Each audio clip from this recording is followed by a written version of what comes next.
Class 10th का सबसे hard chapter, carbon and its compound. Now see, देखिए, हम चैप्टर 4 करने वाले हैं, कार्बन एंड इट्स कंपाउंड। इसके इंपॉर्टेंट टॉपिक भी देखेंगे, ठीक है। और ये चैप्टर हम पूरा करने वाले हैं इन 60 मिनट्स। और आज जो पढ़ाने वाला हूं उसमें से इन 2026 90% से ज्यादा क्वेश्चन आपके आने वाले हैं। Now let's see. Now next topic is homologous series. This is one of the most important topic. ये भी बहुत बार आ चुका है और इस साल भी 2026 में आने के इसके पूरे पूरे चांस हैं। सो प्लीज ध्यान से देखिएगा क्या होती है होमोलोगस सीरीज। देखिए, एक ग्रुप ऑफ कंपाउंड्स मींस ऐसे कंपाउंड्स जिनमें सेम फंक्शनल ग्रुप हो। कुछ कंपाउंड्स है, मान लीजिए 2 है, 3 है, 4 है, कुछ कंपाउंड्स हैं जिनका फंक्शनल ग्रुप सेम है और जिनकी केमिकल प्रॉपर्टीज भी सेम है, लेकिन उनके जो मेंबर्स हैं उनमें डिफरेंस है एक CH2 यूनिट का। समझाऊंगा एग्जांपल, पहले बार याद कर लो कि मान लीजिए 3, 4, 5 कुछ कंपाउंड्स हैं जिनका एक तो फंक्शनल ग्रुप सेम है, उनकी केमिकल प्रॉपर्टीज सेम है, लेकिन उन मेंबर्स में एक CH2 ग्रुप का यूनिट का डिफरेंस है। तो उन कंपाउंड्स को बोलेंगे होमोलोगस सीरीज। क्या बोलेंगे? Homologous series. फॉर एग्जांपल, आप एग्जांपल देखिए, पहले पहले एग्जांपल लेते हैं विद द फंक्शनल ग्रुप। देखिए, एल्कोहल है, एक कार्बन का एल्कोहल होता है CH3OH, 2 कार्बन का होता है CH3CH2OH, 3 कार्बन का होगा CH3CH2CH2OH, 4 कार्बन का होगा CH3CH2CH2CH2OH। ठीक है, तो वो बनाते कैसे हैं इसको मैं दोबारा समझा दूं। आप एक कार्बन लीजिए, उस पर लगा दीजिए OH, लगा दिया।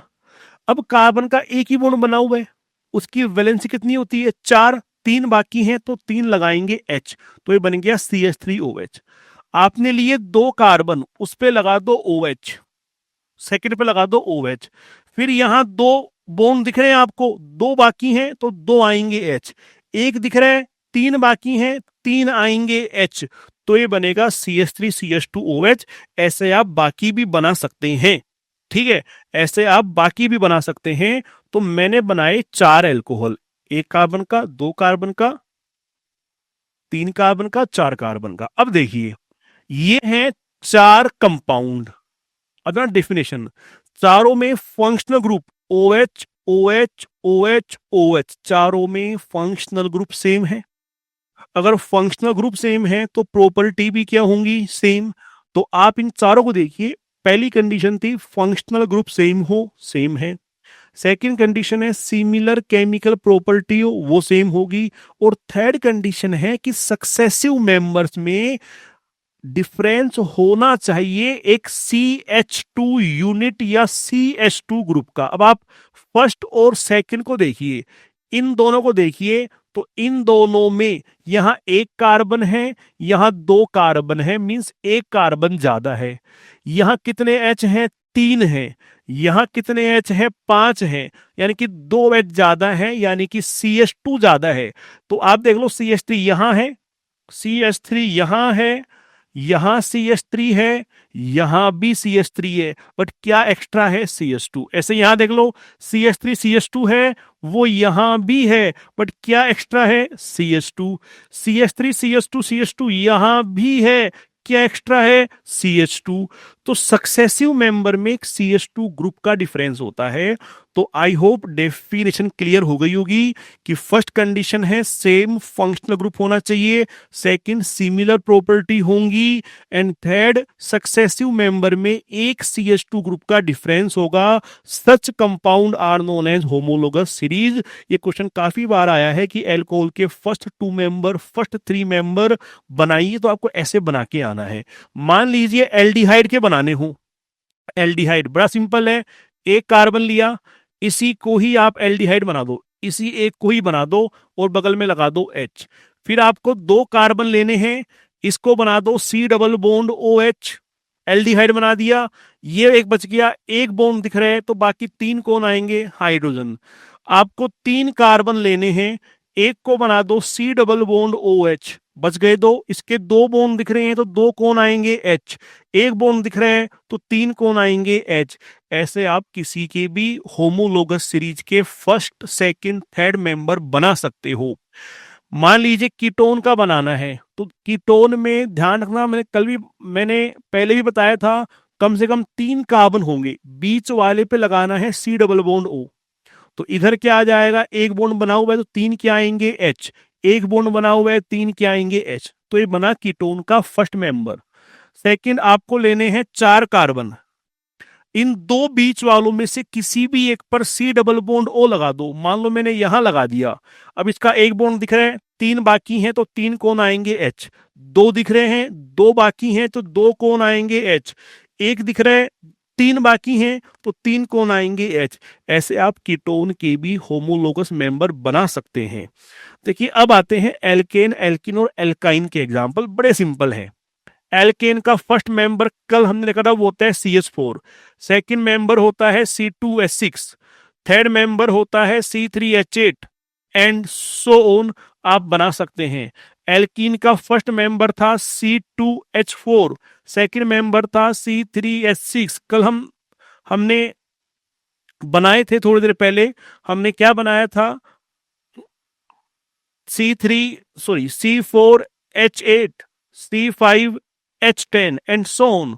और एल्काइन में क्या होगा, C2H2, C3H4, C4H6, C5H8। ऐसे आप किसी की भी होमोलोगस मेंबर बना सकते हैं, बड़ा इंपॉर्टेंट है।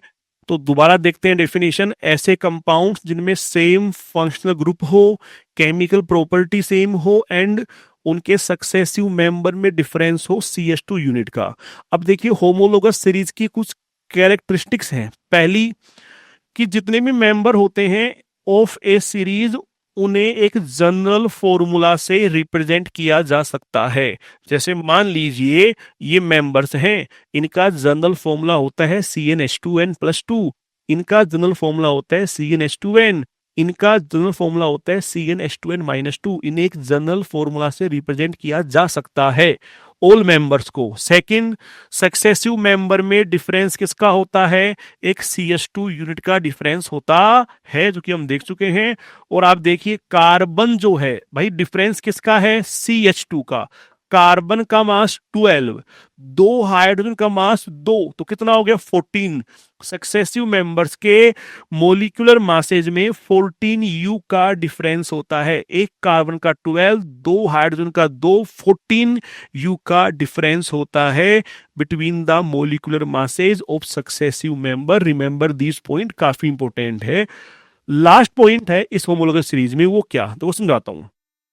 ये है फर्स्ट मेंबर, देखिए ये है होमोलोगस सीरीज का फर्स्ट मेंबर, ये सेकंड मेंबर, ये थर्ड मेंबर, ये फोर्थ मेंबर। तो होता है क्या, जब आप नीचे आएंगे, नीचे, तो नीचे कार्बन बढ़ रहे हैं, यानी कि हम बोलेंगे नीचे आने पर मास इंक्रीजेज, मास बढ़ रहा है। जब मास बढ़ता है तो ध्यान रखना इनका बॉइलिंग पॉइंट भी बढ़ेगा और इनका मेल्टिंग पॉइंट भी बढ़ेगा।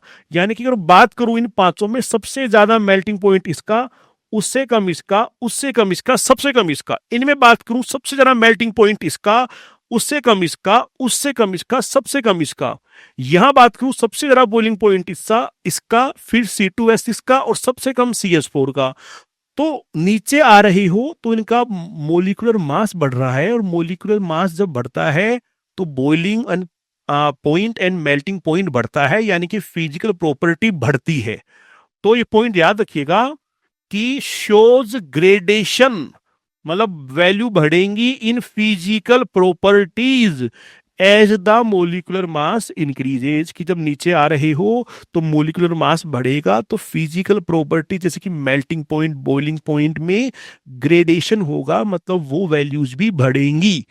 Okay, very simple topic, important topic. Now next topic आता है आइसोमेरिज्म। देखिए बड़ा इंपॉर्टेंट है।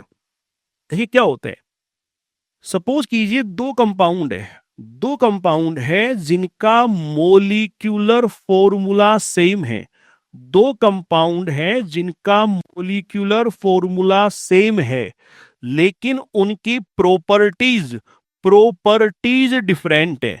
दो कंपाउंड है जिनका मोलिकुलर फॉर्मूला सेम है लेकिन प्रॉपर्टीज डिफरेंट है।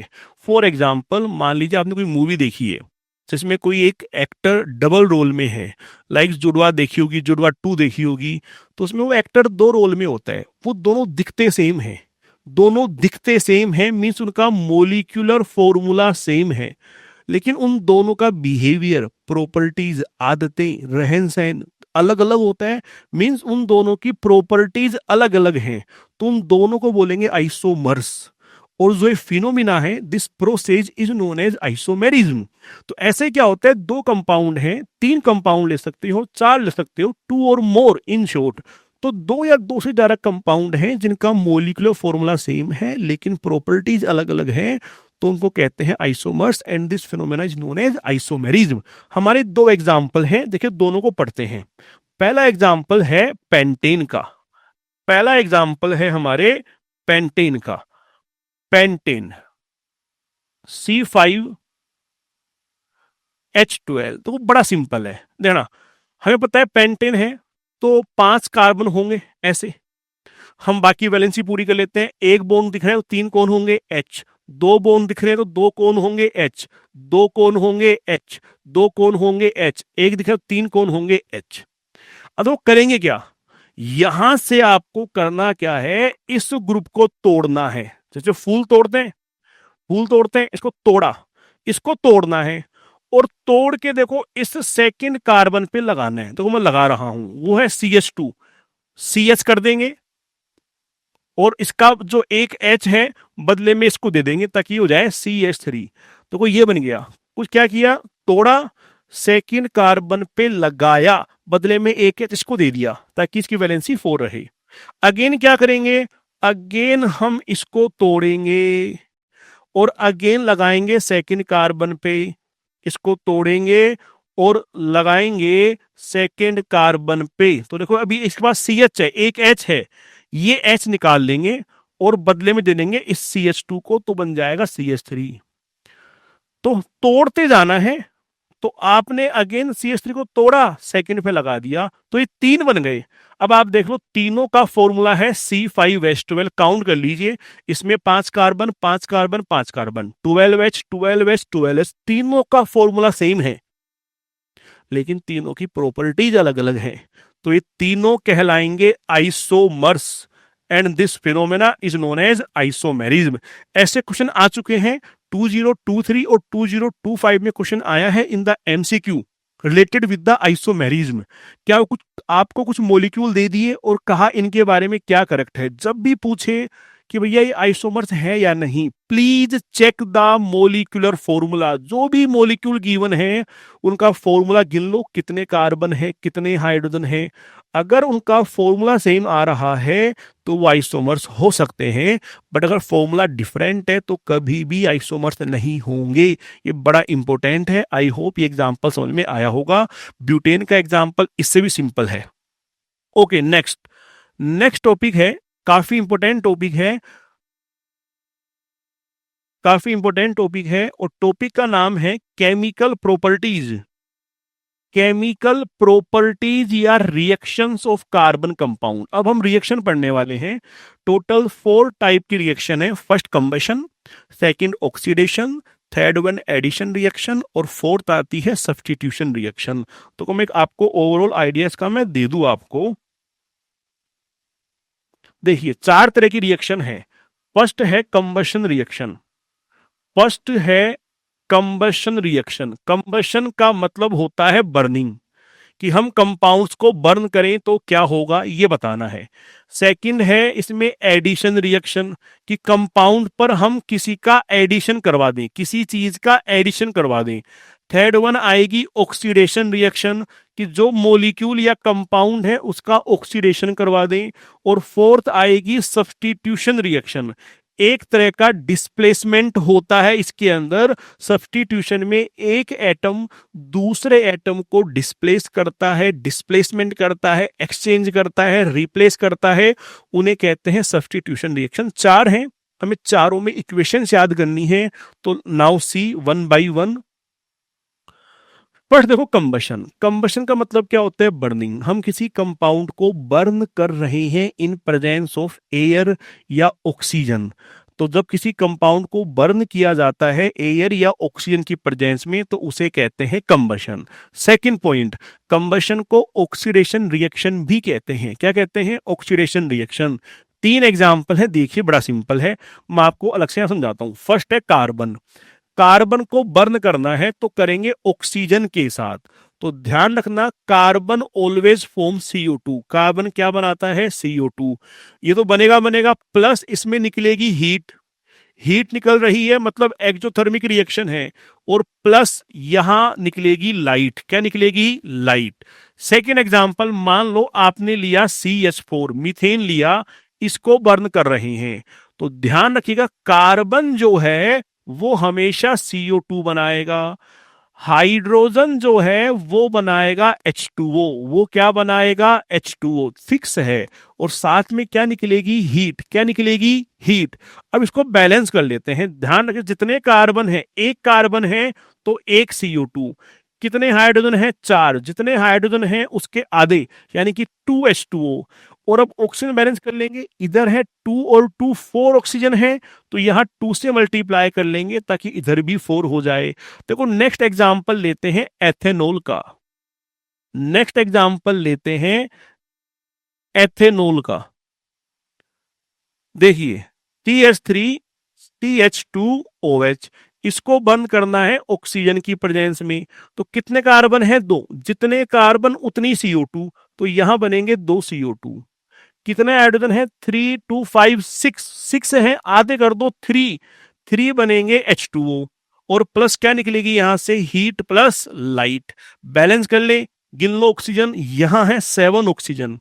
इधर कितने हैं? इधर है ऑक्सीजन 1, तो होने चाहिए यहां 6, तो 3 से मल्टीप्लाई कर देंगे। Now both sides atoms are balance. तो ये थी कंबशन रिएक्शन, इन्हें ऑक्सीडेशन रिएक्शन भी कहते हैं। ध्यान रखिएगा और इसको याद रखिएगा। क्लियर है? यहां कुछ गड़बड़ है क्या? 3 2 4 7, 7 है तो यहां 3 आएगा। ओके, यहां आएगा 3। नाउ नेक्स्ट, देखिए कंबशन में कुछ पॉइंट है। आपने देखा होगा कुछ चीज बर्न होती है, तो देखो बर्न हो रही है तो ये फ्लेम निकल रही है, दिख रही है? फ्लेम निकल रही है। ये बर्न हो रही है, यहां भी फ्लेम निकल रही है। कैंडल बर्न हो रही है, यहां भी फ्लेम निकल रही है। लेकिन देखो ये कोल बर्न हो रहे हैं, यहां पर फ्लेम नहीं निकल रही। कोल्स ओनली ग्लो कर रहे हैं, बट यहां फ्लेम नहीं निकल रही है। तो मैं यही जानना है कि बर्न करने पर कब फ्लेम एमिट होगी, कब एमिट नहीं होगी। तो देखो पढ़ते हैं। कैंडल या एलपीजी गैस जलाते हैं, देखो कैंडल है, एलपीजी गैस है, तो ये बर्न करते हैं विद ए फ्लेम। लेकिन जो कोल होते हैं इन एन अंगीठी, जो घर में जलाते हैं कोयले को अंगीठी में, तो उसमें वो केवल ग्लोज रेड, रेड ग्लो करते हैं और हीट देंगे विदाउट ए फ्लेम। कोल में हीट नहीं मतलब फ्लेम नहीं निकलती, कोल में फ्लेम नहीं निकलती, केवल ग्लो करते हैं। ऐसा क्यों? तो फ्लेम क्यों नहीं आ रही? या कब फ्लेम आएगी? सिंपल सा है, सुनो फ्लेम कब आती है। मान लो आप कुछ बर्न कर रहे हैं, अगर सब्सटेंस में जिसको आप बर्न कर रहे हैं उस सब्सटेंस में कोई मोलिक्यूल, कोई मोलिक्यूल गैसियस फॉर्म में है, गैसियस फॉर्म में है, तो क्या होगा? अगर सब्सटेंस में कोई मॉलिक्यूल गैसियस फॉर्म में है, तो जब वो बर्न होगा, क्योंकि गैस है, गैस ट्रेवल करती है इन एयर, तो वो बर्न करते समय फ्लो करेगा, फ्लो करेगा, फ्लो करेगा। फ्लो करेगा तो इसका मतलब है वो फ्लो करता हुआ ऊपर जाएगा, ऊपर जाएगा तो उसी से बनती है फ्लेम। तो फ्लेम तब बनेगी जब सब्सटेंस में गैसियस मॉलिक्यूल होंगे, मतलब ऐसे मॉलिक्यूल हो जो गैसियस स्टेट में हो, गैस फॉर्म में हो। तो ध्यान रखना, फ्लेम तभी बनेगी जब गैसियस सब्सटेंस बर्न हो या सब्सटेंस में गैसियस मॉलिक्यूल हो। फॉर एग्जाम्पल, वुड को जलाते हैं तो उसमें वोलेटाइल सब्सटेंस प्रेजेंट होते हैं, वो वेपोराइज होंगे, मीन्स उड़ने लगेंगे गैस की फॉर्म में, और उसी से क्या आएगी, फ्लेम। क्या आएगी, फ्लेम। फ्लेम में भी एक और होती है ल्यूमिनस फ्लेम। ल्यूमिनस मतलब ऐसी फ्लेम जिसमें ब्राइट, मतलब जो ज्यादा ब्राइट हो, फ्लेम में ज्यादा रोशनी हो, उसे बोलते हैं ल्यूमिनस फ्लेम। ल्यूमिनस फ्लेम कब आएगी, जब एटम्स जो हैं, एटम्स, उस गैसियस सब्सटेंस के जो एटम्स या मॉलिक्यूल्स हैं वो ग्लो करना स्टार्ट कर दें, ग्लो करना स्टार्ट कर दें। मतलब पहले बर्न कर रही थी, ऊपर जाती हुए मॉलिक्यूल्स ऊपर भी जा रहे हैं क्योंकि मॉलिक्यूल गैसियस हैं तो ऊपर उड़ेंगे, ऊपर उड़ेंगे, जलते हुए ऊपर उड़ रहे हैं तो उससे आ गई फ्लेम। बट उसमें भी क्या होगा, अगर उसके एटम ग्लो करना स्टार्ट कर दें तो उससे क्या होगा, फ्लेम की ब्राइटनेस बढ़ जाएगी, उसमें चमक बढ़ जाएगी, जिसे बोलेंगे ल्यूमिनस फ्लेम। तो ल्यूमिनस फ्लेम तब आती है जब atoms of the gaseous substance starts glowing. Clear है मेरी बात? अब कुछ एक फैक्चुअल पॉइंट है, ध्यान रखिएगा। सैचुरेटेड हाइड्रोकार्बन यानी कि एल्केन्स, सैचुरेटेड हाइड्रोकार्बन यानी कि एल्केन, सिंगल बॉन्ड वाले, जैसे मीथेन हो गया, ब्यूटेन इन एलपीजी हो गई, वो क्लीन ब्लू फ्लेम देंगे। क्लीन का मतलब है उसमें किसी तरह की सूट, जो जो काला पाउडर आता है, ब्लैक सूट, किसी तरह की सूट नहीं होगी। जब आप पेपर जलाते हैं, आपने कभी पेपर जलाया हो तो उसमें छोटे छोटे काले पार्टिकल्स हवा में उड़ते हैं, उसे बोलते हैं सूट। तो क्लीन का मतलब होता है नो सूट, कोई सूट ना हो। तो जब आप सैचुरेटेड सिंगल बॉन्ड एल्केन्स को जलाएंगे, जैसे कि एलपीजी में ब्यूटेन आता है, जब जलाते हैं गैस को तो इसमें किसी तरह के काले डार्क पार्टिकल नहीं आते, सूट पार्टिकल नहीं आते, इसे बोलते हैं क्लीन। और देखो ये होती है ब्लू कलर की। लेकिन जब आप जलाते हैं अनसैचुरेटेड हाइड्रोकार्बन, अनसैचुरेटेड यानी कि double bond, triple bond, alkene, alkyne को जलाते हैं तो ध्यान रखना उनसे येलो फ्लेम निकलेगी, जिसमें बहुत सारी ब्लैक स्मोक होगी। ब्लैक मतलब छोटे छोटे काले काले धुएं के पार्टिकल्स होंगे, जिन्हें कहते हैं सूट। क्या बोलते हैं, सूट। तो जब आप को पेपर जलाएंगे तो first of all yellow flame आएगी और इसमें बहुत सारे black black smoke suit particles होंगे। तो ये ध्यान रखिएगा। अब एक पॉइंट है, हमने क्या पढ़ा, सैचुरेटेड यानी कि alkane, single bond, clean flame देंगे, सूट नहीं देंगे। लेकिन एक कंडीशन है कि अगर इनको एयर कम दी जाए, एयर कम दी जाए तो ये भी सूट मतलब काले पार्टिकल प्रोड्यूस कर सकते हैं। तो limiting the supply of air, उससे क्या होगा, वो इनकम्प्लीट, सही से जल नहीं पाएंगे, इनकम्प्लीट कंबशन होगा, जिससे सैचुरेटेड हाइड्रोकार्बन भी सूटी फ्लेम देंगे, ब्लैक स्मोक वाली फ्लेम देंगे। अब क्या पॉइंट है, देखो, जो केरोसिन या गैस का स्टोव आता है जो हम घर में यूज करते हैं, उसमें इनलेट्स होते हैं, मतलब होल्स होते हैं, होल्स एयर आने के लिए। कि जो हम गैस यूज कर रहे हैं, स्टोव यूज करते हैं, पुराने जमाने में स्टोव यूज करते थे कैरोसिन ऑयल के लिए, अब एलपीजी यूज करते हैं, उसमें एयर के आने के लिए इनलेट्स होते हैं ताकि एयर आए।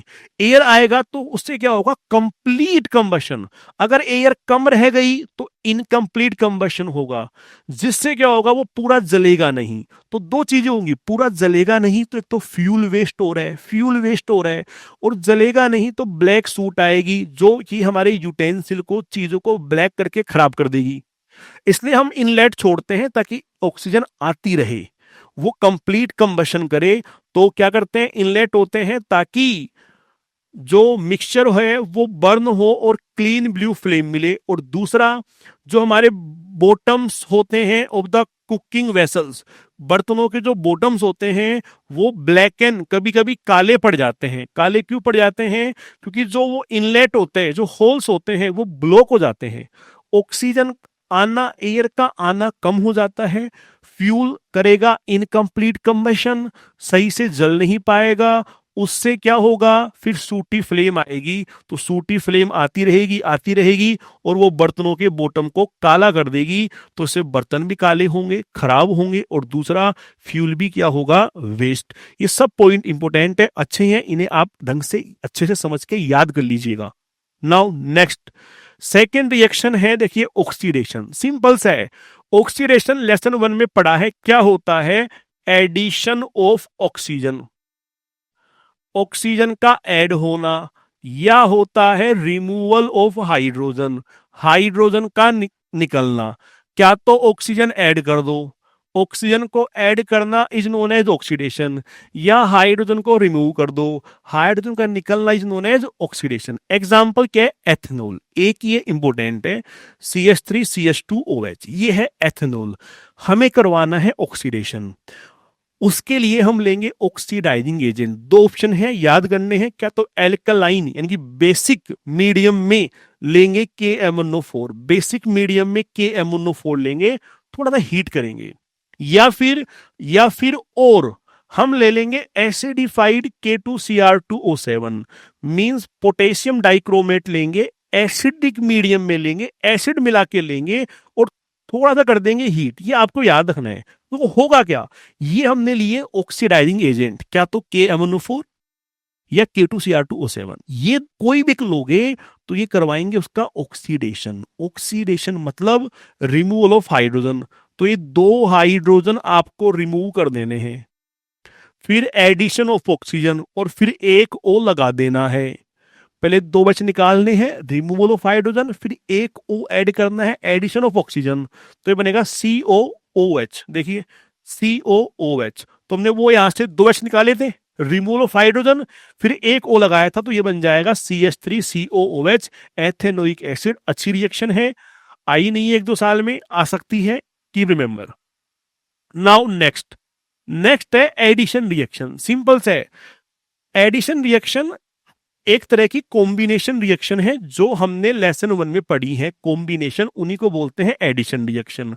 ध्यान रखना, ये दी जाती है एडिशन रिएक्शन बाय एल्कीन्स यानी कि डबल बॉन्ड के द्वारा, एंड एल्काइंस ट्रिपल बॉन्ड के द्वारा। ये डबल बॉन्ड और ट्रिपल बॉन्ड ही देते हैं। फेवरेट रिएक्शंस होती हैं एल्कीन की, एल्कीन हमेशा एडिशन रिएक्शन देने के लिए मरती रहती हैं। ओके, अब पॉइंट क्या है, हमने एक एल्कीन ली, कार्बन डबल बॉन्ड कार्बन, यहां 2 ग्रुप हैं, आप कुछ भी लगा सकते हो। हमने किया क्या, हमने लिया हाइड्रोजन गैस, 2 हाइड्रोजन एटम लिए हैं, 2 हाइड्रोजन एटम, हाइड्रोजन गैस ली है, इन प्रेजेंस ऑफ निकल कैटलिस्ट। आप पैलेडियम भी ले सकते हैं। करना क्या है, आपको एक H लगा देना है इस कार्बन पे, एक H लगा देना है इस कार्बन पे, और जब लगाओगे तो उनका ये पाई बॉन्ड टूट जाएगा, पाई बॉन्ड टूटेगा। तो करना क्या है, देखिए सबसे पहले मैंने पाई बॉन्ड तोड़ा, 2 थे एक ही है, पाई बॉन्ड तोड़ा, और फिर यहां लगाया एक H, यहां लगाया एक H, तो कौन सा बॉन्ड बना या बचा, सिंगल बॉन्ड बना, तो इन्हें कहते हैं एल्कीन। तो आप देख लीजिए, एल्कीन हाइड्रोजन को ऐड कर लेंगी अपने ऊपर इन प्रेजेंस ऑफ कैटलिस्ट, जैसे कि पैलेडियम या निकल, और क्या देंगी, वो देंगी एल्केन्स। मैं दोबारा देखो, देख लीजिए कि मान लो हमने ये इथीन ली है, 2 लेंगे हाइड्रोजन इन प्रेजेंस ऑफ निकल, एक H इस कार्बन पे लगाना है, एक H इस कार्बन पे लगाना है, तो जाएंगे 2 से 3, 2 से 3, CH3 ओके। और जब लगाओगे तो एक ये ऊपर वाला बॉन्ड टूटेगा, पाई बॉन्ड बोलते हैं इसको, टूटेगा, तो CH3, इधर भी CH3, एक टूट गया, एक बचेगा, सर ये बन गया एल्केन, जिसका नाम है इथेन। क्या नाम है, इथेन। इन्हें कहते हैं एडिशन रिएक्शन। इंपोर्टेंट है, आई हुई है, फिर से आ सकती है। अब देखिए कुछ यूज, इस रिएक्शन को ना यूज करते हैं इन द हाइड्रोजिनेशन। देखो हाइड्रोजिनेशन क्या होता है, वर्ड को तोड़ो, ये है हाइड्रोजन और ये है एशन। एशन का मतलब होता है एडिशन, एडिशन, हाइड्रोजन का एडिशन, हाइड्रोजन का एडिशन, हाइड्रोजन का एडिशन इज हाइड्रोजिनेशन। तो हम ये हाइड्रोजन ही तो ऐड कर रहे हैं, यही तो हाइड्रोजनेशन है, हम हाइड्रोजन ही तो ऐड कर रहे हैं, यही तो हाइड्रोजनेशन है।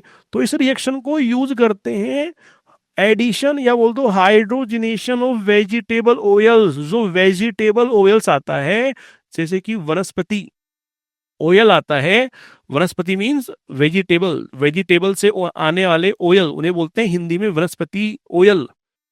उसमें हाइड्रोजन ऐड करवाएंगे, हाइड्रोजनेशन करवाएंगे तो बन जाता है वनस्पति घी। कई लोग खाते हैं, कई दुकानदार यूज करते हैं, कई जो स्टोर वाले होते हैं वो यूज करते हैं वनस्पति घी, जिसे कॉमनली हम जानते हैं by the name of Dalda ghee. तो वो घी है, लेकिन वो डालडा घी हमें एनिमल से ऑब्टेन नहीं होता, प्लांट से ऑब्टेन होता है इन फॉर्म ऑफ ऑयल। और उसका फिर हम एडिशन करवा के, हाइड्रोजनेशन करवा के बनाते हैं वनस्पति घी, that is Dalda ghee. Next एक पॉइंट आपको याद रखना है, वेजिटेबल ऑयल जो होते हैं, वेजिटेबल ऑयल उनमें होती है अनसैचुरेटेड कार्बन चेन, यानी कि डबल बॉन्ड वाली चेन, ध्यान रखिएगा ये बात। जबकि जो एनिमल फैट, जो एनिमल से फैट आता है, जो भी घी आते हैं एनिमल से, गाय का घी आता है, भैंस का घी आता है, बफेलो का आता है, उनमें होती है saturated carbon chain, single bond वाली carbon chain. Keep remember this. Now next fourth reaction है सब्स्टिट्यूशन, डिस्प्लेसमेंट होता है। तो याद रखिए इसमें होता क्या है। फर्स्ट ऑफ ऑल ये रिएक्शन दी जाती है बाई एल्केन्स, ये एल्केन्स के द्वारा दी जाती हैं। एडिशन कौन दे रहा था, एल्कीन और एल्काइन, एल्कीन और एल्काइन, ये कौन देंगे सर, एल्केन देंगे। अब होता क्या है, मान लीजिए मैंने मीथेन लिया, CH4 मीथेन लिया, हम लाएंगे इसके साथ क्लोरीन Cl2, तो मीथेन CH4 को ऐसे लिखेंगे, CH3 एक H अलग कर लिया, एक H अलग लिख लिया, चाहो तो चारों भी लिख सकते हो, हमें एक से मतलब है। फिर Cl2 है, उसको लिखेंगे Cl बॉन्ड Cl, क्योंकि दोनों Cl में बॉन्ड है कोवलेंट, तो Cl बॉन्ड Cl। अब पता है क्या होगा, ये क्लोरीन उस हाइड्रोजन एटम को डिस्प्लेस करेगा, Cl वहां जाएगा, H यहां आएगा, Cl वहां जाएगा, H यहां आएगा, दोनों एक दूसरे को डिस्प्लेस करेंगे, एक्सचेंज करेंगे in presence of sunlight. Cl वहां जाएगा तो बनेगा CH3Cl, CH3Cl, और H यहां आएगा तो HCl, क्या बन जाएगा, HCl। तो हो क्या रहा है, क्लोरीन रिप्लेस कर रहा है हाइड्रोजन एटम को, ध्यान रखना। और इसे क्या बोलते हैं, सब्स्टिट्यूशन रिएक्शन बोलते हैं, क्योंकि वन टाइप ऑफ एटम और group takes the place of another, मतलब एक एटम जो है वो दूसरे एटम को डिस्प्लेस कर रहा है। नाउ नेक्स्ट टॉपिक देखिए, नेक्स्ट टॉपिक है कमर्शियली, नेक्स्ट टॉपिक है commercially important, commercially important compounds. Next topic है कमर्शियली इंपोर्टेंट कंपाउंड्स, और मतलब ये है इंडस्ट्रियली, इंडस्ट्रियली इंपोर्टेंट कंपाउंड, ऐसे कंपाउंड जो इंडस्ट्रियली बहुत ज्यादा इंपोर्टेंट हो, बहुत काम आते हो। तो अब उनकी बात करने वाले हैं। ऐसे दो कंपाउंड हमारे सिलेबस में हैं जो कमर्शियली बहुत ज्यादा इंपोर्टेंट हैं। फर्स्ट है एथेनॉल और सेकंड है एथेनोइक एसिड। फर्स्ट है एथेनॉल और सेकंड है एथेनोइक एसिड। तो फर्स्ट देखते हैं एथेनॉल। हम देख चुके हैं कि एथेनॉल का जो फॉर्मूला है वो है CH3CH2OH, ठीक है। देखो अगर आपको इमेज दिख रही है तो इस इमेज को देख के आपके दिमाग में बहुत कुछ आएगा, और इस इमेज को जब देख के कुछ आएगा तो एक बात समझ में आ जानी चाहिए कि एथेनॉल पी के सो रहा है, इट मींस एथेनॉल की स्टेट कैसी होगी, लिक्विड। तो एथेनॉल होता कैसा है, लिक्विड होता है। और एथेनॉल कैसा होता है, soluble in water, soluble in water. ये दो पॉइंट याद रखने के नहीं है, ये वैसे भी याद रह जाते हैं। तो ये दो हैं फिजिकल प्रॉपर्टी ऑफ एथेनॉल, कि वो लिक्विड होता है और सोल्यूबल इन वाटर होता है। ये एग्जाम में पूछा जा चुका है, कीप रिमेंबर। सिंपल से दो पॉइंट है। नेक्स्ट, इसको एल्कोहल कहते हैं कॉमनली, कॉमनली कॉल्ड एल्कोहल। और जितनी भी एल्कोहलिक ड्रिंक्स होती हैं, मींस वाइन वगैरह, उन सभी एल्कोहलिक ड्रिंक में ये सबसे मेन एक कंपोनेंट होता है, इंग्रेडिएंट होता है। नेक्स्ट फिफ्थ, ये बड़ा ही अच्छा सोलवेंट होता है, सोलवेंट। और सोलवेंट होने की वजह से it is used in medicine, cough syrup, tonics and iodine tincture या टिंचर ऑफ आयोडीन में काम लेते हैं। जैसे कि कफ सिरप आती है, कफ सिरप में एथेनॉल मिक्स होती है। एथेनॉल इसलिए आती है क्योंकि एथेनॉल एक गुड सोलवेंट है, एक अच्छे सोलवेंट का काम करता है। ठीक है। और लास्ट पॉइंट, कि अगर आपने इसकी थोड़ी सी भी प्योर एथेनॉल कंज्यूम कर लिया, small amount of pure ethanol intake कर लेते हैं, तो कैन बी लीथल, मींस वो हानिकारक हो सकता है। और ध्यान रखिएगा, प्योर एथेनॉल को कहा जाता है एब्सोल्यूट एल्कोहल। तो keep remember, 100% pure ethanol is known as absolute alcohol. तो 6 पॉइंट है, फर्स्ट 2 आर इंपोर्टेंट बिकॉज ये एग्जाम में आ चुके हैं, जो कि फिजिकल प्रॉपर्टी है, सोल्यूबल होता है इन वाटर और लिक्विड होता है। नाउ नेक्स्ट देखिए, अब आ रही है reaction of ethanol. Total 3 reaction है एथेनॉल की, एक हम पहले देख चुके हैं ऑक्सीडेशन में, अब 2 आती हैं। देखो, फर्स्ट है रिएक्शन विद सोडियम। देखो बड़ी सिंपल है, कि मान लीजिए आपने एथेनॉल लिया CH3CH2OH और आपने रिएक्शन करवाई सोडियम से, तो पता है क्या होता है, ये जो सोडियम है इस हाइड्रोजन से मोर रिएक्टिव होता है in the reactivity series. Sodium is more reactive, तो सोडियम क्या करेगा, सोडियम जाएगा और हाइड्रोजन को डिस्प्लेस करेगा। सोडियम वहां, H यहां, तो सोडियम वहां जाएगा तो ये बनेगा CH3CH2ONA। ONA ये है सोडियम, सोडियम इसे कहते हैं इथोक्साइड, तो इसका नाम आ गया सोडियम इथोक्साइड। और जो हाइड्रोजन आएगा वो बना लेगा हाइड्रोजन गैस। क्लियर? तो बड़ी सिंपल सी रिएक्शन है, डिस्प्लेसमेंट है, सोडियम जाएगा हाइड्रोजन को डिस्प्लेस करेगा, सोडियम जाएगा हाइड्रोजन को डिस्प्लेस करेगा। नाउ नेक्स्ट बहुत ज्यादा इंपॉर्टेंट रिएक्शन है डिहाइड्रेशन। देखो डिहाइड्रेशन क्या होता है, डीई का मतलब है डिलीट, डीई वर्ड का मतलब है डिलीट, मतलब रिमूव करना, और हाइड्रा का मतलब होता है वोटर, यानी कि डी का मतलब डिलीट यानी कि रिमूवल, और आगे आ रहा है हाइड्रा मींस वोटर यानी कि removal of voter.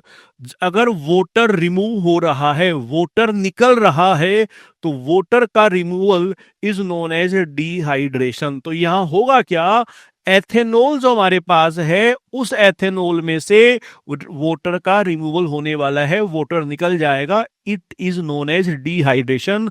Now see the reaction, ये लिया हमने एथेनॉल CH3CH2OH, क्या करते हैं, इसको हीट करते हैं कंसंट्रेटेड सल्फ्यूरिक एसिड के साथ 443 केल्विन पे। तो पता है क्या होगा, देखो कर क्या रहे हैं, CH3 है, मैंने एक H लिया नीचे, एक H नीचे लिया, कर क्या रहा हूं, इस कार्बन से H ले रहा हूं और इस कार्बन से OH ले रहा हूं, तो उसका H इसका OH क्या बना देगा, H प्लस OH H2O बना देगा, तो H2O हो गया बाहर। और अब इनके बीच में बनेगा पाई बॉन्ड, या एक बॉन्ड बन जाएगा, मैं पाई नहीं बोलना चाहता अभी, एक बॉन्ड बन जाएगा जिसे बोलेंगे डबल बॉन्ड। अब ये डबल बॉन्ड बन गया और इससे ये बन गई इथीन। दोबारा देख लीजिए, इस कार्बन से एक H नीचे लिया तो 2 बचेंगे, H लिया, इसका H लिया, इसका OH लिया, क्या बनेगा, H2O बाहर, यहां एक बॉन्ड और बन जाएगा और ये बना देगा double bond alkene, that is ethene बना देगा, और H2O निकल गया, बाहर आ गया, बाहर आ गया, इसी को ही कहते हैं डिहाइड्रेशन। ये दोनों रिएक्शन बहुत इंपॉर्टेंट है, लास्ट 8 ईयर में 5 to 6 टाइम्स आ चुकी हैं और 2025 में नहीं आई थी, इसलिए 2026 में आने के इनके बहुत ज्यादा चांसेस हैं, प्रोबेबिलिटी है। नाउ नेक्स्ट एक क्वेश्चन आता है, काफी आ चुका है, कंसंट्रेटेड H2SO4 का यहाँ पे क्या रोल है। देखिए, जैसे ऑक्सीडाइजिंग एजेंट होते हैं जो ऑक्सीडेशन करवाते हैं, रिड्यूसिंग एजेंट होते हैं जो रिडक्शन करवाते हैं, वैसे ही ये एक डिहाइड्रेटिंग एजेंट है, डिहाइड्रेटिंग एजेंट है, और ये करवाएगा डिहाइड्रेशन। क्या करवाएगा, dehydration means removal of water, removal of water.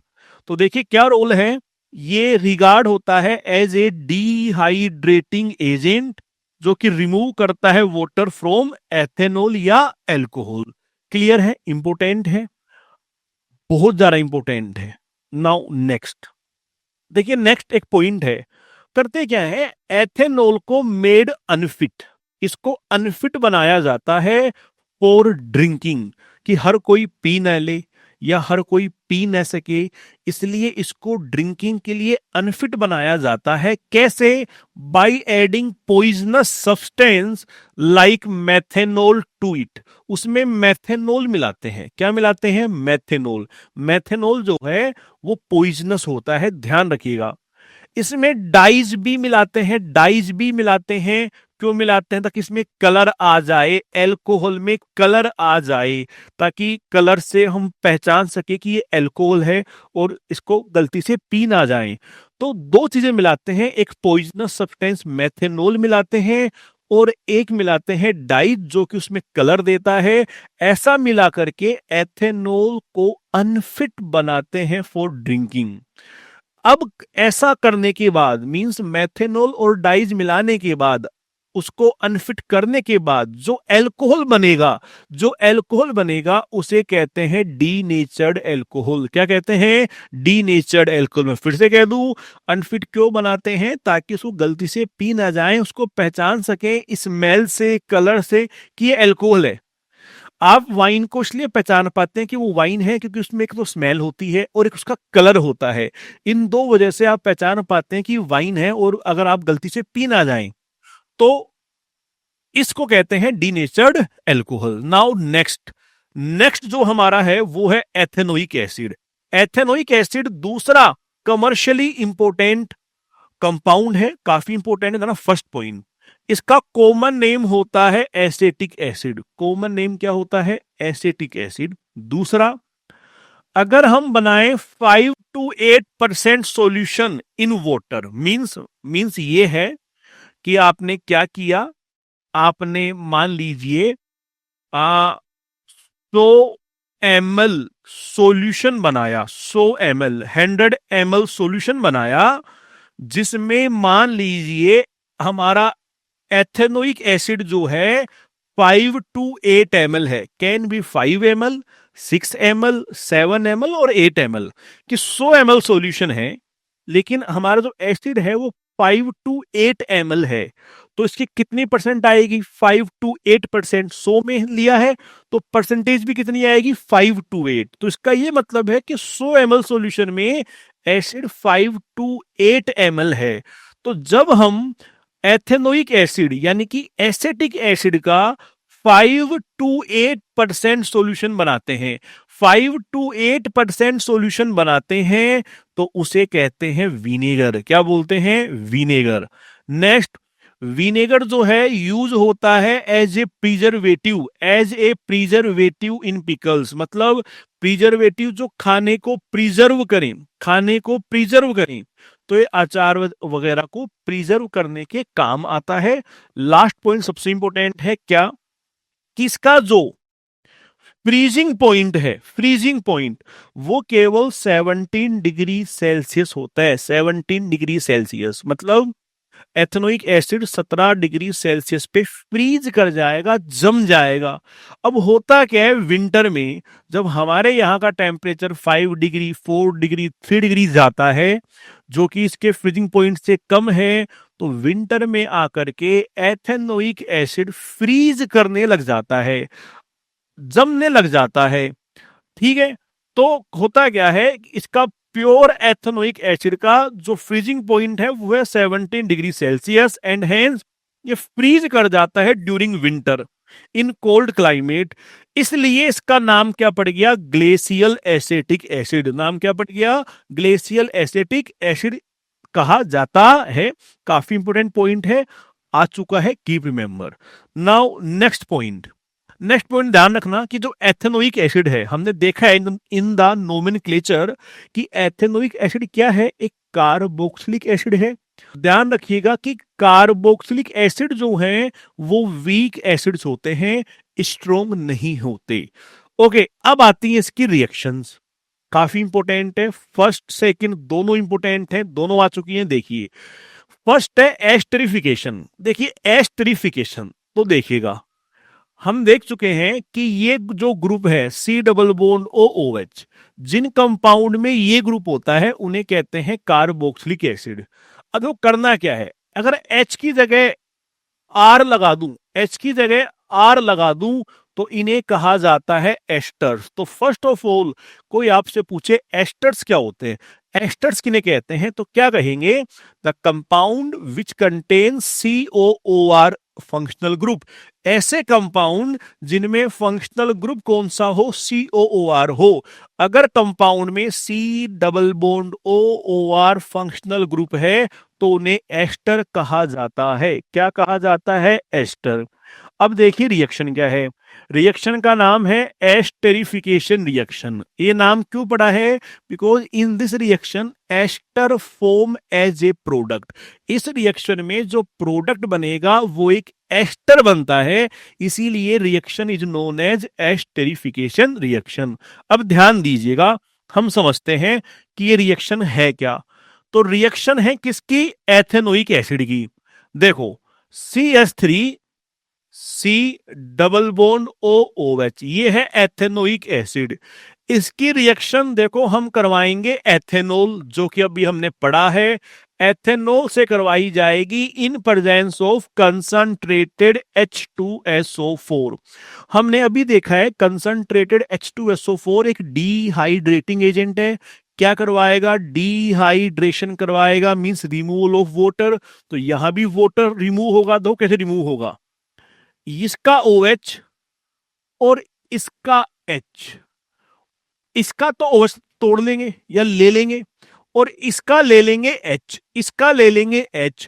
तो OH और H क्या बन के बाहर हो जाएगा, H2O। तो यहां से H2O बाहर, और क्या बचेगा, देखिएगा यहां बचा है CH3 C double bond O। यहां क्या बचेगा, O। पहले O के बाद में है CH2, उसके बाद में है CH3। तो यही तो है ester, C double bond O O R, ये बन गया एस्टर। इसीलिए इस रिएक्शन का नाम क्या पड़ा, एस्टेरिफिकेशन। देखिए तो इसका OH लिया, इसका H लिया, तो ये बन गया एस्टर, और क्या बाहर हो गया, H2O। अब एस्टर होते क्या है, सुन लीजिए, आ चुका है, बोर्ड पूछ चुका है, what are esters, what are esters. तो सिंपल से है, एस्टर्स जो होते हैं ये स्वीट स्मेलिंग सब्सटेंस होते हैं। इनसे अच्छी एकदम फ्रूटी, फ्रूटी मीन्स फ्रूट जैसी स्वीट स्मेल आती है। And they are used in making perfumes, और ये परफ्यूम वगैरह बनाने के काम आती है। ध्यान रखिएगा, जो कुछ भी फ्रूट्स होते हैं, मान लो बनाना है, आपने कभी बनाना को स्मेल किया हो, या मैंगो को स्मेल किया हो, या ऑरेंज को स्मेल किया हो, या किसी और फ्रूट एप्पल को स्मेल किया हो, उनमें वो जो एक फ्रूट जैसी जो स्मेल आती है, क्योंकि क्योंकि उनमें एस्टर होता है इसलिए आती है। बनाना में एस्टर होता है, इसलिए उसमें स्मेल होती है। जो और फ्रूट्स हैं लाइक एप्पल वगैरह, उनमें भी एस्टर्स होते हैं, इसलिए उनमें से फ्रूटी स्मेल आती है, मतलब फ्रूट की वाली स्मेल आती है। तो ये स्वीट स्मेलिंग सब्सटेंस होते हैं, और इसी वजह से they are used in making perfumes और एज ए फ्लेवरिंग एजेंट। अगर आपको फ्लेवर ऐड करना हो तो इन्हें एज ए फ्लेवरिंग एजेंट लिया जाता है। तो ये ध्यान रखिएगा, बोर्ड पूछ चुका है, what are esters, esters are sweet smelling substance and they are used in making perfumes and as a flavouring agent. मतलब किसी में ऐड करोगे तो उसमें फ्लेवर आ जाएगा। नाउ नेक्स्ट रिएक्शन है सेपोनिफिकेशन रिएक्शन। ये भी काफी इंपॉर्टेंट है, ध्यान दीजिएगा। देखो ये एस्टर बना, ये जो एस्टर बना तो क्या करेंगे, ध्यान दीजिएगा। ये जो एस्टर बना है, इसको देखो मैं यहां लिख रहा हूं, CH3 C double bond O CH2 CH3। अगर इस एस्टर की रिएक्शन हम किसी बेस लाइक NaOH से करवा दें, NaOH से करवा दें, तो पता है क्या होगा। तो करना क्या है, इस पार्ट को यहां से ब्रेक करो, यहां से ब्रेक करो H को, ये H लगा दो O पर, O पे लगा दोगे तो ये है CH3, उसके बाद है CH2, फिर है O, O पे लगा दो H को, ये बन गया एथेनॉल। और उस पार्ट पर लगा दो ये वाला पार्ट ONA। तो देखो वहां क्या है, CH3, फिर है C डबल बॉन्ड O, फिर है O, फिर है O, फिर है Na। ये जो रिएक्शन है जिसमें क्या बना है, इसका नाम है सोडियम एसीटेट। इसका नाम है सोडियम एसीटेट। एसीटेट बना प्लस बना एथेनॉल। ये जो रिएक्शन है, ये रिएक्शन काम आती है in the formation of soap. ये जो रिएक्शन है ये सोप बनाने के काम आती है। This reaction is used in the making of soap and hence it is known as saponification reaction. क्योंकि साबुन बनाने के काम आती है इसीलिए नाम पड़ गया सैपोनिफिकेशन। फॉर एग्जाम्पल आप देखिए, लिया एस्टर जो बना, करवाई रिएक्शन NaOH के साथ, तो CH3CH2O को दे देंगे H, तो ये बनेगा CH3CH2OH एथेनॉल। और CH3CO को देंगे ONA, उसको देंगे ONA। ठीक है, ये रिएक्शन साबुन बनाने के काम आती है इसीलिए नाम क्या पड़ गया, सैपोनिफिकेशन। नाउ नेक्स्ट टॉपिक्स में ये लिखा हुआ है कि सोडियम हाइड्रोक्साइड NaOH से रिएक्शन करवाओगे जो कि एक एल्कली है, बेस है, तो एस्टर दोबारा क्या दे देगा, एल्कोहल, और आपको देगा sodium salt of carboxylic acid यानी सोडियम एसीटेट देगा। इस रिएक्शन को सैपोनिफिकेशन कहते हैं क्योंकि ये काम आती है in the preparation of soap, साबुन बनाने के काम आती है। Okay, next reaction, reaction with A base. बहुत सिंपल है, इसमें देख लीजिए कि आपने लिया एथेनोइक एसिड, रिएक्शन करवा रहे हैं बेस। बेस हम कॉमनली लेंगे या लेते हैं NaOH। तो वो मैंने भी थोड़ी देर पहले बताया था, sodium is more reactive than hydrogen. ये जो सोडियम है हाइड्रोजन से मोर रिएक्टिव है। यहां होगी डबल डिस्प्लेसमेंट रिएक्शन, सोडियम वहां, H यहां, सोडियम वहां, H यहां, सोडियम वहां जाएगा वो बनेगा ONA, ONA, और H यहां आएगा तो ये बनेगा HOH, HOH मींस H2O बनेगा, H2O। तो अगेन ये बन गया सोडियम एसीटेट, इसका नेम याद रखेंगे, ये बन गया सोडियम एसीटेट और plus water. Now last reaction है reaction with carbonates and hydrogen carbonate. तो कार्बोनेट्स क्या होते हैं सुन लो, कार्बोनेट्स उन कंपाउंड को बोलते हैं जिनमें CO3-2 आयन होता है, CO3-2। और हाइड्रोजन कार्बोनेट उनको बोलते हैं जिनमें HCO3- आयन होता है। तो अगर CO3 दिख रहा है आपको या CO3-2 आयन है तो कार्बोनेट, और HCO3- दिख रहा है तो हाइड्रोजन कार्बोनेट। अब देखिए करना क्या है, अगर मैं यहां लगा दूं Na+, 2 लगा दूं तो ये बना देगा Na2CO3 सोडियम कार्बोनेट, और यहां 1 लगा दूं तो ये बना देगा NaSCO3 सोडियम हाइड्रोजन कार्बोनेट। तो इन दो से करवाएंगे रिएक्शन। ओके, देखिए ये लिया मैंने कार्बोक्सिलिक एसिड या बोल दो एथेनोइक एसिड, रिएक्शन करवा रहे हैं सोडियम कार्बोनेट के साथ। कितने सोडियम है, 2 सोडियम है तो हम लेंगे 2 मोलिक्यूल ना। क्या होगा, सेम कंसेप्ट जो मैंने बताया, sodium is more reactive than hydrogen, तो सोडियम वहां, हाइड्रोजन यहां, हाइड्रोजन यहां, दोनों सोडियम वहां जाएंगे तो बनेगा ONA, ONA। CH3 वही बन रहा है COONA सोडियम एसीटेट, और दोनों H यहां आएंगे, दोनों H यहां आएंगे ना, तो पता है ये क्या बनेगा, दोनों H यहां आएंगे तो ये बनेगा H2CO3। ये वीक एसिड होता है, टूट जाता है कैसे, 3 O है, 1 O दे दो H2 को तो ये बना देगा H2O और खुद रह जाएगा CO2। तो ये पॉइंट बड़ा इंपॉर्टेंट है कि यहां CO2 गैस रिलीज होती है कि जब एक एथेनोइक एसिड को या कार्बोक्सिलिक एसिड को कार्बोनेट या बाइकार्बोनेट से रिएक्ट करवाते हैं, then CO2 gas is released, और इसको हम कंफर्म कर सकते हैं by its test with the lime water. Now last, अगर रिएक्शन करवाएं सोडियम हाइड्रोजन कार्बोनेट से, again same concept, sodium is more reactive than hydrogen, तो सोडियम H को डिस्प्लेस करेगा, सोडियम H की जगह H सोडियम की जगह, तो Na वहां जाएगा तो फिर से बना देगा ONA या CH3COONA। और H यहां आएगा, एक H पहले से है, एक और आएगा, ये बनाएगा H2CO3, ये बनाएगा H2CO3। वीक होता है, टूटेगा कैसे? 3O है, एक दे दो H2 को तो H2O बना देगा और खुद रह जाएगा CO2, H2O plus CO2। Again क्या रिलीज हो रही है? CO2 gas. Okay, now next, now last topic of this chapter, soap and detergent.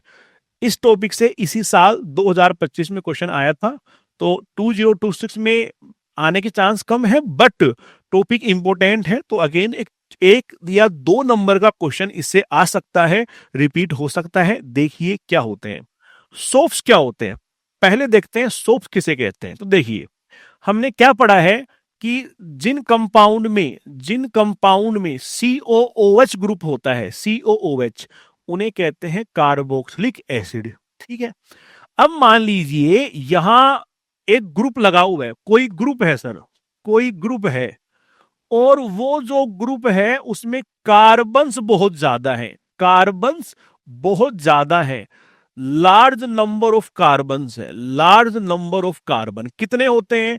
Approximately 12 से 18, 12 से 18 होते हैं, 12 से 18। इसका मतलब क्या है सर? इसकी चेन बहुत लॉन्ग होगी, चेन बहुत लॉन्ग होगी।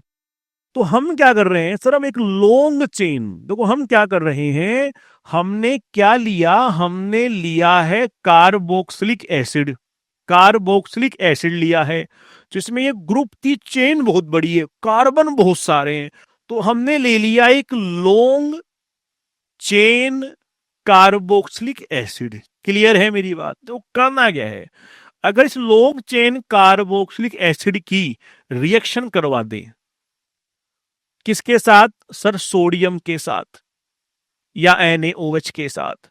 तो हमने पढ़ा है जैसे करवाओगे NaOH के साथ, यहां लग जाएगा Na। क्या लग जाएगा? Na। H हटा, Na लगा, एसिड का H हटा, Na लगा, जैसे ही Na लगा ये बन गया सोल्ट, ये बन गया सोल्ट, और सोडियम लगा है तो हम बोलेंगे सोडियम सोल्ट, कि अब ये बन चुका है, अब ये बन चुका है sodium salt of long chain carboxylic acid. जो लंबी चेन वाले कार्बोक्सिलिक एसिड थे उनके सोडियम सोल्ट बन चुके हैं, सोडियम सोल्ट बन गया है of long chain carboxylic acid. तो सोल्ट बड़े सिंपल होते हैं, salts are the sodium salt, sodium salt होते हैं of long chain carboxylic acid. Clear है? अब देखो आपको सामने दिख रहा होगा,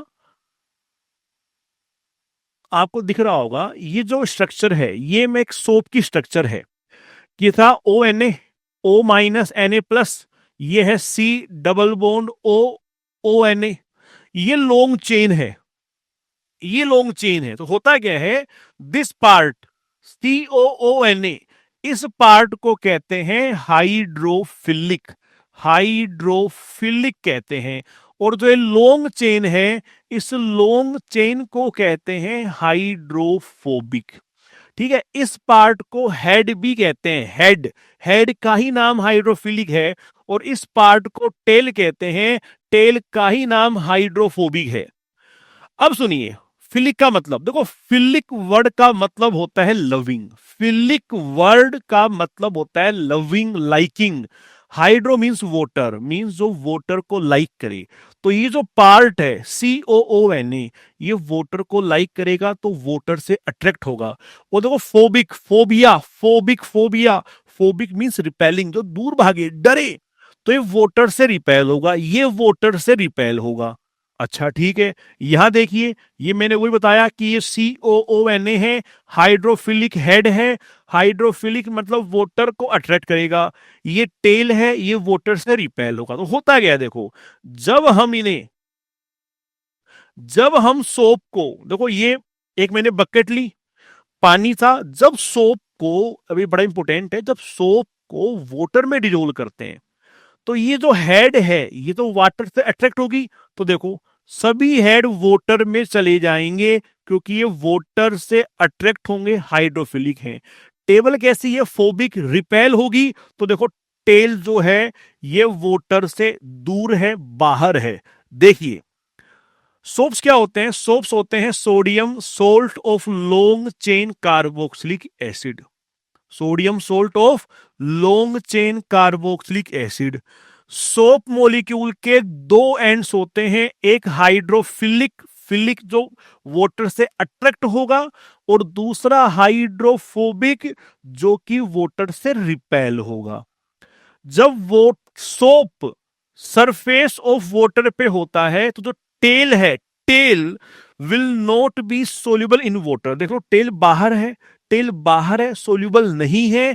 जबकि जो सोप है वो सरफेस ऑफ वाटर पे रहेगा with the ionic end in water, जो एंड है आयोनिक वो वाटर में है। And hydrocarbon tail protruding out of water, protruding का मतलब बाहर निकली हुई। चेन देखो, जो चेन है, जो टेल है वो वाटर से प्रोट्रूडिंग मतलब बाहर निकली हुई है। इतना क्लियर है। अब आगे देखिए होगा क्या, जैसे ही इनकी कंसंट्रेशन बढ़ेगी, मींस इनके नंबर बढ़ेंगे, इन चेन के नंबर बढ़ेंगे, तो पानी में जाते ही ये आपस में एग्रीगेट कर जाते हैं। पानी में ये एग्रीगेट मींस मैं कहूं आपस में ऐड कर जाते हैं, और ऐड करके एक स्फेरिकल,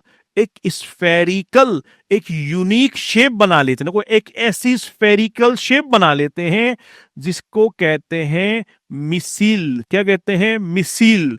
तो इनसाइड वाटर, पानी के अंदर मोलिक्यूल जो है एक यूनिक ओरिएंटेशन, एक यूनिक आकार, शेप आप में ले लेंगे, और इन शेप को, क्लस्टर्स को कहा जाता है मिसिल। तो एक यूनिक शेप बना लेते हैं जिसमें टेल जो है वो सेंटर की तरफ होती है और जो हेड है वो बाहर की तरफ होता है। दिस यूनिक शेप या clusters are known as micelle. तो आप देख लीजिए क्लस्टर ऑफ मोलिक्यूल, मोलिक्यूल्स का जो क्लस्टर है, in which tail are in the interior of cluster. Tail जो है वो इंटीरियर में है, and ionic part are on the surface, और आयोनिक जो है वो सरफेस पर है। दिस यूनिक ओरिएंटेशन या क्लस्टर या shape is called as micelle. Clear है? ये मिसिल बना है। और मैं बता दूं जो मिसिल है ये हेल्प करता है इन क्लीनिंग द डर्ट। कोई भी डर्ट है, ठीक है, मान लो एक कपड़ा है, इस पे कोई गंदगी लगी है, तो यहां जो डर्ट होगी उसको साफ करने में, हटाने में कौन हेल्प करते हैं? मिसिल हेल्प करते हैं इन क्लीनिंग द डर्ट। अब कैसे करते हैं ये भी बोर्ड पूछ चुका है कि सोप कैसे क्लीन करता है। तो देखिए एक एग्जांपल दे रहा हूं।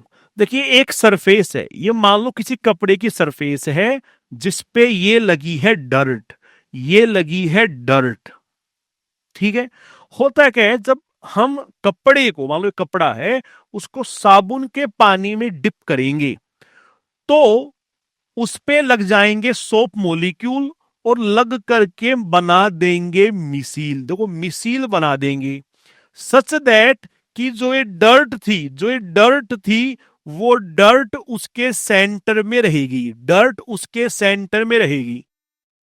डर्ट को अपने सेंटर में ले लेंगे तो होता क्या है, जब हम इसको मैकेनिकली कपड़े को रब करते हैं हाथों से और पानी डालते हैं, तो पानी जब फ्लो करेगा तो ये आयोनिक एंड उस पानी के साथ अट्रैक्ट करके जाएगा, तो अपने सेंटर में उस डर्ट को भी लेके जाएगा, एंड हेंस ऐसे क्लोथ या कोई भी सरफेस क्लीन होती है। दिस इज द मैकेनिज्म या क्लीनिंग एक्शन ऑफ सोप। तो आप देखिए one end of the molecule is towards the oil droplet and the ionic end faces outside। कि जो डर्ट होगी, ऑयल डर्ट होगी, टेल उसकी तरफ होगी। तो होता क्या है, जो डर्ट होती है वो डर्ट सेंटर में होता है। तो एक end of the molecule means tail जो है वो toward the oil means dirt की तरफ होगा, जबकि जो आयोनिक एंड है ये वोटर की तरफ होगा। तो जब वोटर फ्लो करवाएंगे तो आयोनिक एंड उस वोटर से अट्रैक्ट करके उसके साथ जाएगा और डर्ट को भी लेके जाएगा। तो ऐसे जाके क्लीन होती है सरफेस या क्लॉथ। क्लियर है? एक लास्ट पॉइंट ध्यान रखिएगा, तो सोप मिसिल्स होते हैं वो इतने लार्ज होते हैं कि उन पे गिरने वाली लाइट को स्कैटर कर देते हैं, स्कैटर। तो enough to scatter the light and hence soap का जो सॉल्यूशन होता है वो हमेशा क्लाउडी मींस क्लाउड जैसा, जब भी साबुन डालोगे झाग बनेगा तो वो हमेशा क्लाउडी क्लाउड जैसा दिखाई देता है, क्योंकि वो स्कैटर कर देता है लाइट को। Keep remember this point. Okay, now next देखो, नेक्स्ट आते हैं डिटर्जेंट्स। सोप की बात हुई, अब बात करते हैं डिटर्जेंट्स की, फिर बात करेंगे लास्ट टॉपिक दोनों में कंपैरिजन की कि दोनों में क्या डिफरेंस है। तो देखिए डिटर्जेंट्स क्या होते हैं। मान लो आपने लिए सल्फोनिक एसिड, सुनिए सल्फोनिक एसिड, जैसे कार्बोक्सिलिक एसिड होते हैं वैसे ही सल्फोनिक एसिड भी होते हैं। तो सल्फोनिक एसिड ले और इनके बना दे सोडियम सोल्ट, इनके बना दे सोडियम सोल्ट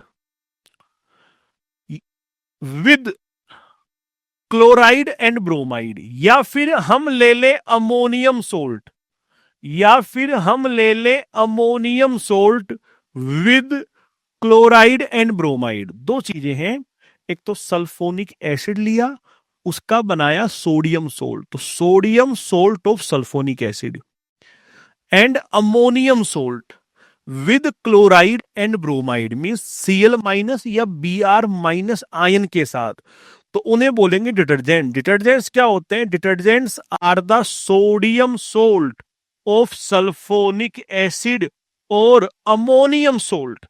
तो क्या तो सल्फोनिक एसिड के सोडियम सोल्ट, सल्फोनिक एसिड के सोडियम सोल्ट, या अमोनियम सोल्ट होते हैं विद क्लोराइड और ब्रोमाइड आयंस। क्लियर है?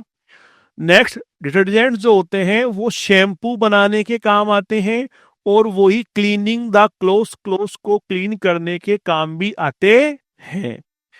अब देखिए दो बातें देखिए, एक होता है हार्ड वाटर और एक होता है सॉफ्ट वाटर। ये क्या होते हैं कि ऐसा वाटर जो साबुन के साथ जल्दी से झाग बना ले, फोम बना ले, फ्रोथ बना ले, is known as soft water. The water which forms foam और froth with the soap immediately readily, जो झाग बना ले जल्दी से उसे कहते हैं सॉफ्ट वाटर। जबकि ऐसा water which do not form froth, froth या फोम कह दो, जो फ्रोथ ना बनाए, झाग ना बनाए विद द सोप, ऐसा पानी जो साबुन के साथ झाग नहीं बनाता हो, फ्रोथ नहीं बनाता हो, is known as hard water. अब क्वेश्चन ये है हार्ड वाटर हार्ड क्यों है, मींस ये झाग क्यों नहीं बनाता, झाग क्यों नहीं बनाता, ये हार्ड क्यों है? तो सुनिए रीजन क्या है। हार्ड वाटर का रीजन ये है इसमें कैल्शियम एंड मैग्नीशियम सोल्ट होते हैं, मैग्नीशियम सोल्ट होते हैं, या बोल दो इसमें कैल्शियम Ca+2 और मैग्नीशियम Mg+2 आयंस होते हैं। इसमें कैल्शियम और मैग्नीशियम आयंस होते हैं, Ca+2 एंड Mg+2। इन दो तरह के आयंस या कोई भी एक आयन प्रेजेंट है तो इन आयंस की वजह से ही सर ये हार्ड बन जाते हैं, मतलब ये जल्दी से झाग नहीं बनाते या झाग नहीं बनाते with the soap, that's why इसे कहते हैं हार्ड वाटर। अगर आप किसी भी तरह से हार्ड वाटर में से ये निकाल दें, ये आयन निकाल दे, तो वाटर हार्ड नहीं रहता, सॉफ्ट बन जाता है। ध्यान रखिएगा, तो हार्डनेस का रीजन केवल ये दो तरह के आयंस हैं या इनके सोल्ट है। अब देखो पॉइंट क्या है, सोप जो है, सोप वो सॉफ्ट वाटर में काम करेगा क्योंकि इसमें झाग बनाएगा, झाग बनाएगा तो काम भी करेगा। सोप जो है वो हार्ड वाटर में काम नहीं करता। साबुन जो है हार्ड वाटर में काम नहीं करता क्योंकि झाग ही नहीं बना पाता, झाग नहीं बनेगा तो क्लीनिंग नहीं होगी, जबकि केवल सॉफ्ट वाटर में काम करता है। अब काफी बार आ चुका है कि हार्ड वाटर में वर्क क्यों नहीं करता, ऐसा क्या हो जाता है साबुन को हार्ड वाटर में कि काम नहीं करता। तो सुनिए होता क्या है, आपने सोप लिया, सोप कैसा है, सोडियम सोल्ट, हम पढ़ चुके हैं सोप क्या होता है, सोडियम सोल्ट होता है। सोप क्या होता है, सोडियम सोल्ट। अगर आपने साबुन को हार्ड वाटर में डाल दिया, हार्ड वाटर में डाल दिया, तो पता है क्या है, इसमें होते हैं कैल्शियम और मैग्नीशियम आयंस होते हैं। क्या होंगे, ये दोनों चले जाएंगे सोडियम की जगह, तो फिर से साबुन तो बनेगा, साबुन तो साबुन ही रहेगा, लेकिन सर अब वो बन चुका है कैल्शियम सोल्ट, या बोल दो मैग्नीशियम सोल्ट। कैल्शियम सोल्ट या मैग्नीशियम सोल्ट बन चुका है। पहले भी सोप था लेकिन सोडियम सोल्ट था, सोडियम का था, वो सोडियम पहले भी सोप था, बाद में भी सोप है, लेकिन पहले था सोडियम सोल्ट।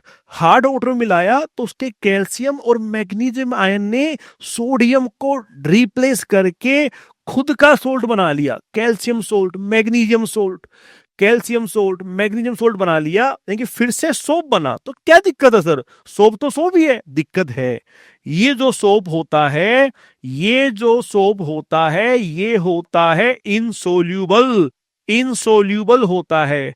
ये सोप इनसोल्यूबल होता है इन वाटर, ये सोप इनसोल्यूबल होता है इन वाटर, इसीलिए झाग नहीं बनाता। इनफैक्ट झाग तो बनाएगा ही नहीं, इनफैक्ट ये करता क्या है, एक गम्मी मास, मतलब एक गम जैसा चिपचिपा मास जैसा सब्सटेंस बना लेता है, जो कि कपड़ों पे एडहियर, कपड़ों पे चिपक जाएगा, चिपक जाता है और सफाई करने में रुकावट पैदा करता है। That gummy substance is known as scum, उसको बोलते हैं स्कम।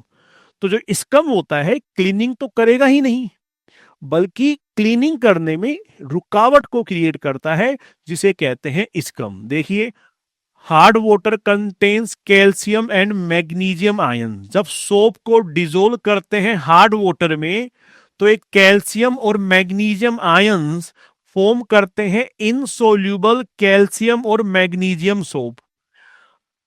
अब जो ये इनसोल्यूबल सोप है, ये सेपरेट हो जाएगा एज स्कम। मैंने कहा ना, वो स्कम बना लेंगे, गम्मी मास जैसा प्रोडक्ट बना लेंगे, सब्सटेंस बना लेंगे और अलग हो जाएंगे एज स्कम। तो स्कम बना लेते हैं एंड आर यूजलेस, और किसी काम के नहीं रहते एज क्लींजिंग एजेंट। तो जो सोप बन रहे हैं यही स्कम है, सोप तो है बट किसी काम के नहीं है, यूजलेस है एज क्लींजिंग एजेंट।